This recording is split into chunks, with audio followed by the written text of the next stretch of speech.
Eh bien bonjour à tous, donc aujourd'hui je vais vous parler du système Wave de chez Emerson et comment obtenir ce système d'ouverture redoutable sur d'autres références de couteaux, principalement Spyderco ce soir. Donc voilà, le système Wave, vous connaissez déjà très bien chez Emerson, le système d'ouverture le plus rapide du marché, le plus efficace, également disponible sur des versions Delica et Endura Wave, donc on peut voir d'ailleurs le Emerson gravé au dos. Aujourd'hui, il existe des petits accessoires pour justement modifier un Spyderco, principalement. C'est le petit Serflex, d'accord? C'est très connu, c'est très efficace, c'est très rapide à mettre et très facile à enlever. C'est esthétiquement très vilain. Par contre, on a l'efficacité d'une ouverture, voilà, redoutable. Donc, moi, je l'ai mis sur un paramilitariste qui sert strictement à rien parce que le système Wave est efficace quand on range ses couteaux de cette façon-là. Sachant que le paramilitary, il n'y a qu'un port possible pour... Bon, c'est pas grave. Maintenant, si vous avez le couteau en vrac dans la poche, ça peut être aussi utile. Vous le sortez, hop, vous le grippez sur la poche, ça marche très bien également. Donc, un petit accessoire vraiment à garder, très sympa. Maintenant, il y a aussi autre chose qu'on peut faire.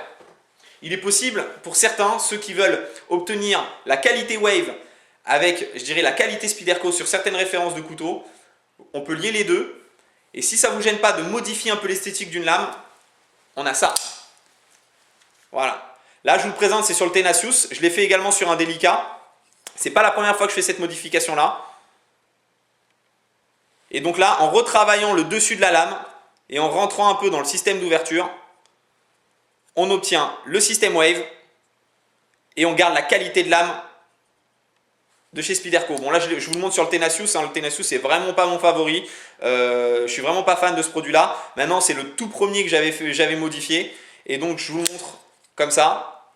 Pour certains qui ont un peu peur ou qui ne savent pas comment s'y prendre, je vous conseille de le commencer sur ce genre de pièce. Le Made in China à 30 € là. Par contre, ça, sachez-le, c'est possible sur beaucoup de couteaux. Je l'ai fait sur un Delica. Je m'apprête bientôt à le faire sur un Endura et sur un Military.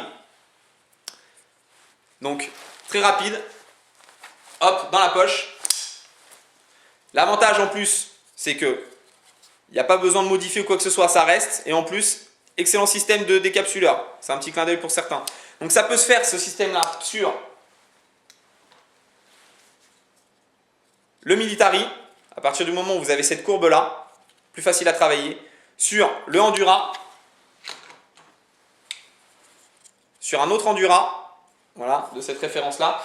Sur les systèmes natifs, d'accord, c'est un peu plus difficile. En tout cas, ça peut se faire également. Mais il faut vraiment re-rentrer complètement, retravailler complètement la lame. Et on risque d'avoir un esthétique qui va commencer à devenir un peu vilain. Sachant qu'on n'a pas vraiment cette cassure qu'on a sur les autres références. Donc je vous le déconseille. Ça marche très bien sur ce genre de ligne de chez Spyderco. Voilà. Donc une modif, un petit custom qui va bien. Et redoutable.